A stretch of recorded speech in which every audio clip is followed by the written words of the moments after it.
Welcome back to Seed to Life. This is the last video in the series on cilantro-like plants, cilantro, culantro and Rau Ram.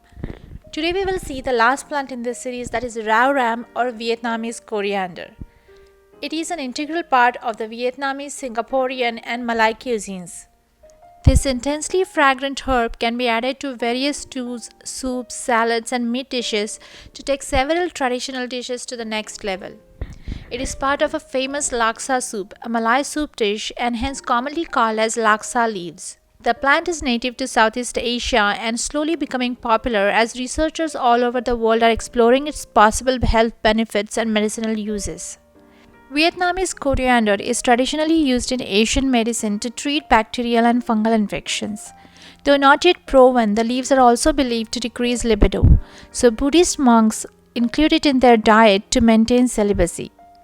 It is being naturalized in China and becoming popular due to its essential oil content of kesum oil. The aromatic phytochemicals in Vietnamese coriander or Rau Ram, like aldehydes, have potential uses in food flavoring and fragrance industry. Some researchers are also evaluating its uses in poultry industry as a bird feed for chickens. The strong antioxidants like flavonoids are believed to improve general health and digestion of poultry birds and reduce heavy metal poisoning. I hope by now you are feeling interested in including this plant in your home garden. So let's find out more about this plant and growing requirements.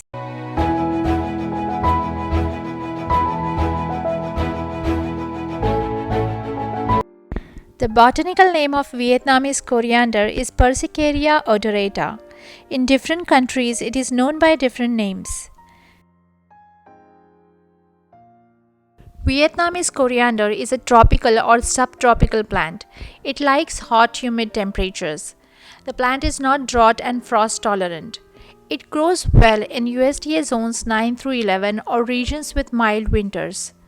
If you live in a colder climate, then you will have to grow this plant either indoors or bring it inside during winter for overwintering. The plant has a mint-like growing habit and can easily be grown from cuttings. Rau Ram likes wet soil that is rich with organic matter. The soil has to be consistently moist. It tolerates sunny location but does well in semi-shade area. The leaves may dry if the temperature is very high. Mulching helps to reduce the effects of torching heat. Vietnamese coriander is a creeper just like mint. The upright stems can reach up to 12 to 18 inches in length. The stems are reddish in color and have several joints on them. The leaves are tapered and grow on alternate sides of the stems. My plants haven't produced any flowers yet, but it will probably start in a couple of months. The flowers start blooming in August-September. They are white in color and they look like basil flowers. The seeds, if produced, are usually not viable or do not produce any new plants. So the best way to propagate these plants is from stems.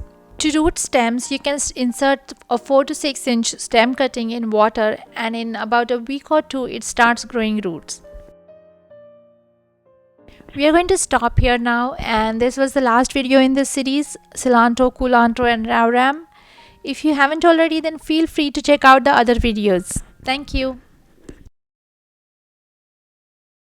A big thanks for watching my videos. Please subscribe to my channel Seed to Life and share my videos. Video links are posted in the description. See you again. Bye.